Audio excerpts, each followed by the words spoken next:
Hi viewers, உங்களது மகன் அல்லது மகள் இன்றைய தினம், அதாவது ஸ்ரீலங்காவில் இருந்தால் இன்றைய தினமான 10/8/2025 புலமை பரிசில் எழுதியிருப்பார். புலமை பரிசில் எழுதிய பிறகு பல எதிர்பார்ப்புகள் உங்களுக்கு இருக்கும் அவர் மீது. அது நீங்கள் எங்கிருந்தாலும் சரி, புலமை பரிசில் பரீட்சை என்றால் மட்டும் அல்ல, எந்த ஒரு பரீட்சை என்றாலும் சரி, எமது பிள்ளைகள் மீது நிறைய எதிர்பார்ப்புகளை தானே நாம் கொண்டிருப்போம். அதற்கு மாறாக சில விடயங்கள் நடக்கும் போது எமக்கு கோபம் வரும் அல்லவா? அதனால் நாம் எமது பிள்ளைகளை திட்டி தீர்க்கலாம் அல்லவா? இது குறித்த மிக ஆழமான சைக்காலஜி ஒன்று. எனவே இந்த வீடியோவை ஸ்கிப் பண்ணாமல் பாருங்கள். இந்த புலமை பரிசில் பரீட்சை மட்டுமல்ல, பரீட்சைகளில் மாணவர்கள் வெற்றி பெறுகிறார்கள் இல்லை என்பதையும் தாண்டி அந்த மாணவர்களின் பொட்டன்ஷியலை பேரண்ட்ஸாக நீங்கள் எவ்வாறு வளர்த்திருக்கலாம் என்பதைத்தான் நாம் கதைக்க உள்ளோம். அன்பான நண்பர்களே, முதலில் இவ்வாறு சிந்தியுங்கள். நாம் ஒவ்வொருவரும் யுனிக்கான மனிதர்கள். எமது பிள்ளைகள் ஒவ்வொருவரும் யுனிக்கான பிள்ளைகள். யுனிக் என்பது தனித்துவமானவர்கள். இப்பொழுதோ நீங்கள் அதனால் உங்களது மகனை அல்லது மகளை வேறு ஒரு பிள்ளையுடன் கம்பேர் பண்ணினால் அது அவர்களது வாழ்க்கையை நிச்சயமாக பாதிக்கும் அல்லவா? எனவே கம்பேர் பண்ணாதீர்கள் என்றுதான் சைக்காலஜி சொல்கின்றது. என்றாலும் அதனை மீறி இந்த சமூகத்தில் நாம் பல எதிர்பார்ப்புகளை, படிப்பு தொடர்பான பல எதிர்பார்ப்புகளை எமது பிள்ளைகள் மீது நாம் கொண்டுள்ளோம்.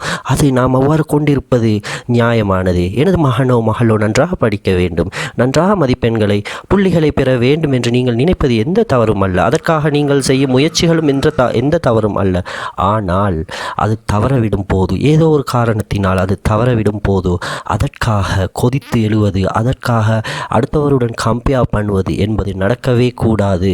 இதுதான் இந்த மோட்டிவேஷன் வீடியோ சாராம்சமாகும். ஏனென்றால் இந்த பிள்ளைகள் இப்பொழுது கிரேட் 5 5ஆம் ஆண்டு புலமை பரிசில் எழுதும் பிள்ளைகளின் வயது ஆக குறைந்தது 9, 10 அல்லது 11 இருக்கும். இந்த வயது நண்பர்களை எந்த வயது என்றால் விடலை பருவத்திற்கும் பிள்ளை பருவத்திற்கும் இடையிலான, குழந்தை பருவமும் விடலை பருவத்திற்கும் இடையிலான வயதாகும். 12-13 வயதில் தான் அவர்கள் விடலை, டீனேஜ் என்ற அந்த பருவத்தில் நுழைவார்கள். இப்பொழுது அவர்கள் எந்த 2 வயதிற்கும் இடையில் உள்ள வயதில் இருக்கின்றார்கள். எனவே நாம் இந்த வேளையில் அவர்களை நெகட்டிவாக ப்ரோக்ராம் பண்ணுகின்றோம் என்றால் அவர்களது மனதில் அது நீண்ட கால தாக்கத்தை ஏற்படுத்தும் நண்பர்களே. அதனால் தான் நாம் கூறுகின்றோம், ஒருபோதும் கம்பேர் பண்ணாதீர்கள். எக்ஸாம் எழுதி விட்டு வந்த உங்கள் மகனை அல்லது மகளை ஊக்குவியுங்கள். சொல்லுங்கள், நீ நன்றாக மார்க்ஸ் எடுப்பாய், உனக்கு நன்றாக புள்ளிகள் வரும் என்றவாறு அவர்களை ஊக்கப்படுத்துங்கள். சில வேளை அவர்கள் சோர்ந்திருக்கலாம், நான் நன்றாக எழுதவில்லையே என்று. ஆனால் நீங்கள் தைரியமூட்டுங்கள். அதே வேளையில் இந்த ரிசல்ட் என்பது வந்த பிறகு கூட அது நன்றாக இருந்தால் சந்தோஷப்படுங்கள், கொண்டாடுங்கள். இல்லை என்றால் அதனை விட்டுவிடுங்கள். அதனை ஒரு பெரிய விடயமாக கருத தேவையில்லை. ஏனென்றால் இன்னும் எவ்வளவோ இருக்கின்றது படிப்பு வாழ்க்கையில். நீங்கள் வெறுமனே மற்ற பிள்ளையுடன் கம்பேர் பண்ணி நீ குறைவாக மார்க்ஸ் எடுத்துள்ளாயே என்று கூறும் ஒரே ஒரு அந்த வேர்ட் அந்த பிள்ளையின் அந்த சின்னஞ்சிறு இதயத்தில் விஷ முட்களை விதைக்கும். அதனால் படிப்பு வாழ்க்கையில் மட்டுமல்ல, தொடர்ந்து அந்த பிள்ளையின் எத்தனையோ ஆண்டுகள் இந்த உலகில் வாழ வேண்டியிருக்கின்றது. அந்த வாழ்க்கையில் நெகட்டிவாக ப்ரோக்ராம் பண்ணப்பட்டு விட்டால் என்ன செய்வது? அதனால் இந்த புலமை பரிசில் பரீட்சை என்பது உண்மையில் மாணவர்களின் திறனை, வெறுமனே திறனை மதிப்பிடுவதற்கான ஒன்று மட்டுமே அன்றி மாணவர்களின் அறிவையோ முழு வாழ்க்கையையோ மதிப்பிடுவதற்கான ஒன்று அல்ல. இந்த புலமை பரிசில் பரீட்சையில் நன்றாக மார்க்ஸ் பெறும் ஒரு மாணவன் O லெவல் அல்லது A லெவல் என்று கூறுவார்கள். அதாவது 11ஆம் ஆண்டு மற்றும் 13ஆம் ஆண்டு பரீட்சைகளில் குறைவாக மார்க்ஸ் பெறும் அந்த சந்தர்ப்பங்களையும் நீங்கள் கேள்விப்பட்டிருப்பீர்கள். எனவே இதனை வைத்து நாம் ஒருபோதும் எமது பிள்ளைகளை மெஷர் பண்ண முடியாது, அவர்கள் அறிவாளிகளா இல்லையா என்பது. அறிவு என்பது வெறுமனே ஏட்டுக்கல்வியில் மட்டும் உள்ளது ஒன்று அல்ல. இந்த உலகத்தை பற்றியும் அடுத்த மனிதர்களை பற்றியும் புரிந்து கொள்வதுதான் அறிவு. ஒழுக்கம் என்பதும் அறிவு என்பதும் எப்பொழுதும் பின்னி பிணைந்தே இருக்க வேண்டும். அடுத்த மனிதருக்காக நான் வாழ வேண்டும், அடுத்தவனை நான் மதிக்க வேண்டும் என்ற எண்ணம் உங்களது பிள்ளையிடம் இருந்தால் அந்த பிள்ளை அறிவாளிதான். அந்த எண்ணமே அந்த பிள்ளையை அறிவாளியாக மாற்றும். மற்றும் நண்பர்களை இவ்வாறும் சிந்தித்து பார்க்க வேண்டும் நீங்கள். ஏனென்றால் உங்கள் பிள்ளை என்பது உங்களது ஜெனட்டிக்ஸ், அதாவது உங்களிடம் இருந்து வந்த நிறமூர்த்தங்கள், உங்களது பேரண்ட்ஸில் இருந்து வந்த நிறமூர்த்தங்கள், இவற்றை கொண்டுதான் பிறந்துள்ளது. எனவே உங்களிடம் இருக்கும் சில குவாலிட்டி இருக்கலாம். சில வேளை நீங்கள் படித்தவராக இருக்கலாம், உங்களது பிள்ளை அந்த உங்கள் அளவு படிக்காதவராக இருக்கலாம். சில வேளை நீங்கள் படிக்காதவராக இருக்கலாம், ஆனால் பிள்ளை நன்றாக படிப்பவராக இருக்கலாம். இதற்கு காரணம் நிறமூர்த்தங்களும் மற்றும் இந்த என்வாயர்மெண்ட் என்ற சூழலும் ஆகும். பிறப்பில் இருந்து எவ்வாறான மனிதர்களுடன் அந்த பிள்ளைகள் பழகுகின்றார்கள், எவ்வாறான ஆசிரியர்கள் அந்த பிள்ளைகளுக்கு கிடைக்கின்றார்கள் என்பதை பொறுத்து கூட அந்த பிள்ளைகளின் அந்த கல்வி கற்கும் ஆர்வம் என்பது மாறி அமையலாம். எனவே ஒவ்வொரு பிள்ளையும் ஒவ்வொரு மாதிரி. பர்சனாலிட்டி என்பது ஒவ்வொரு பிள்ளைக்கும் தனித்தனியாக அமைந்துள்ளது. எமது கைகளை எடுத்துக்கொள்ளுங்கள், எமது கை விரல்களை எடுத்துக்கொள்ளுங்களே, ஃபிங்கர் பிரிண்ட் என்று கூறுவார்கள். அது எல்லோருக்கும் ஒரு மாதிரியாக இருக்கின்றது. ஒவ்வொரு மனிதருக்கும் தனித்தனியாக இருக்கின்றது அல்லவா? எமது ஐ மடல்களை எடுத்துக்கொள்ளுங்கள், அதாவது கண் மடல்களை எடுத்துக்கொள்ளுங்கள், விழி உட்படலத்தை எடுத்துக்கொள்ளுங்கள். அது ஒவ்வொருவருக்கும் ஒவ்வொரு மாதிரி அல்லவா இருக்கின்றது. எமது முகத்தை எடுத்துக்கொள்ளுங்கள், அது கூட ஒவ்வொருவருக்கும் ஒவ்வொரு மாதிரி அல்லவா உள்ளது. எனவே அறிவு மட்டும் இரு பிள்ளைகளுக்கு எவ்வாறு ஒரே மாதிரியாக இருக்க முடியும்? அதனையும் சிந்தித்து பாருங்கள். இன்னும் ஒன்று, இந்த பரீட்சையில் நன்றாக மார்க்ஸ் எடுக்கும் ஒரு மாணவன் அதனால் மட்டுமே புத்திசாலி என்று கூற முடியாது. ஏனென்றால் நன்றாக மனப்பாடம் செய்து அதன் மூலம் ஆசிரியர் சொல்வது மாதிரியே அதனையே அந்த மாணவன் எழுதியிருந்தால் 100க்கு 100 புள்ளி வரும் அல்லவா? அதனால் அவன் நன்றாக மார்க்ஸ் எடுத்து பாஸ் பண்ணலாம். ஆனால் ஒரு கிரியேட்டிவான மாணவன், கிரியேட்டிவ் என்றால் தானாக சிந்தித்து சில முடிவுகளை எடுக்கும் மாணவன் 100க்கு 100 ஆசிரியர் சொல்வதை அவ்வாறே ஃபாலோ பண்ண மாட்டான் என்பது. நீங்கள் சயின்டிஸ்ட்களின் வாழ்க்கையை எடுத்து பாருங்கள். அவர்கள் தமது சிறிய வயதில் மிகவும் கல்வியை பொறுத்த வகையில் மிகவும் அந்த கல்வியை கற்காதவர்களாக அல்லது கற்க விரும்பாதவர்களாகத்தான் இருந்துள்ளார்கள். அதனால் கற்க விரும்பாதவர்கள் எல்லோரும் அறிஞர்கள் என்று அர்த்தமல்ல. ஆனால் பெரும்பாலான அறிஞர்களையும் சயின்டிஸ்டையும் எடுத்து பார்த்தால் இதனை நீங்கள் கண்டு கொள்ளலாம். இது எதனை உணர்த்துகின்றது என்றால், கிரியேட்டிவிட்டி என்பது ஆசிரியர் சொல்வதை கிளிப்பிள்ளை மாதிரி அவ்வாறே அந்த மாணவனை அல்லது மாணவியை செய்ய விடாது. இதனால் சில வேளை உங்கள் மகனோ மகளோ இந்த பரீட்சையில் குறைவாக புள்ளிகளை பெறலாம். ஏனென்றால் இந்த உலகம் எப்பொழுதும் அந்த விடயத்தை அவ்வாறே எழுத வேண்டும் என்று தான் எதிர்பார்க்கின்றது. அப்பொழுதுதான் அந்த புள்ளிகள் கிடைக்கும் என்றும் ஒரு வரையறை உள்ளது. அந்த வரையறைக்கு சில கிரியேட்டிவான மாணவர்கள் உட்படாததினால் அவர்களது புள்ளிகள் குறைந்தும் இருக்கலாம். எனவே இவ்வாறு பல விஷயங்களை நீங்கள் சிந்தித்து பார்க்க வேண்டும்.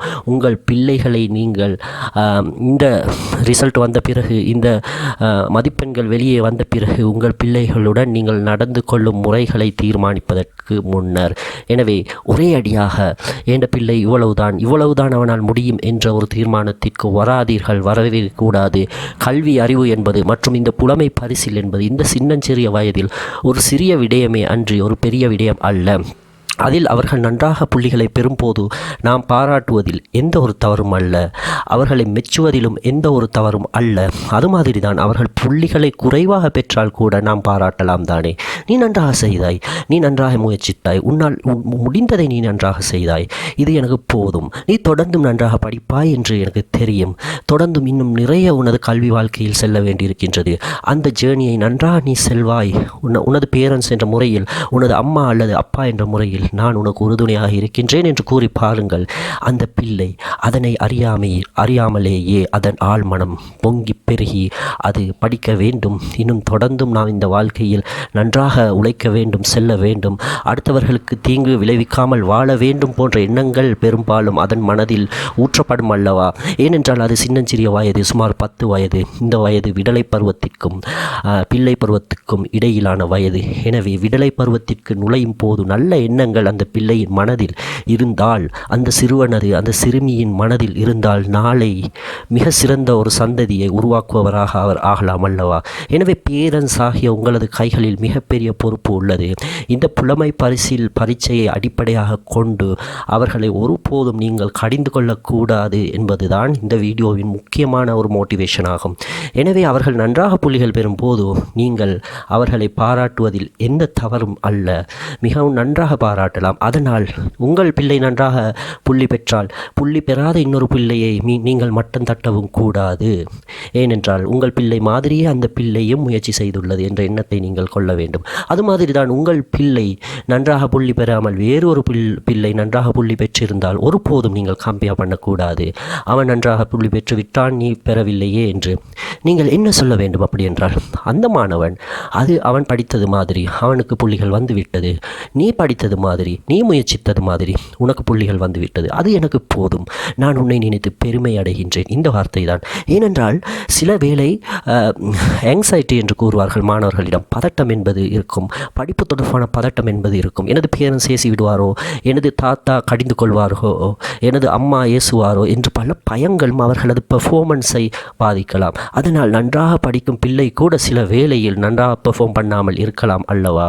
ஆகவே பல காரணங்கள் அவர்களது அந்த திறனை பாதிக்கின்றன, கல்வி அறிவை பாதிக்கின்றன. வெறுமனே ஏட்டு சுரக்காய் மற்றும் இல்லை இந்த வாழ்க்கைக்கு உதவுவது. அவர்கள் வாழ்க்கையை படித்துக்கொள்ள நீங்கள் இடம் கொடுங்கள். இது முக்கியமான தருணம். அவர்கள் இந்த பரீட்சை எழுதியுள்ளார்கள். எல்லா மாணவர்களும் சிறந்தவர்களே. இது அவர்களது வாழ்க்கையை தீர்மானிக்கும் முக்கியமான தருணம். எனவே கடிந்து கொள்ளாதீர்கள். எந்த ஒரு மாணவன் எந்த ஒரு பெர்ஃபார்ம் பண்ணி இருந்தாலும் ரிசல்ட் வரும் வரையும், ரிசல்ட் வந்த பிறகும் அவர்களை ஊக்கப்படுத்தி கொண்டே இருங்கள்.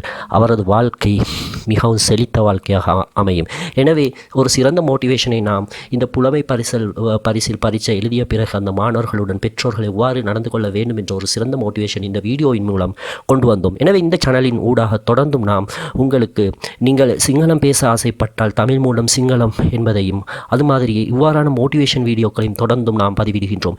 எனவே லைக் பண்ணுங்கள், ஷேர் பண்ணுங்கள், எம்முடன் இணைந்திருங்க. உங்களுக்கு ரொம்ப நன்றி.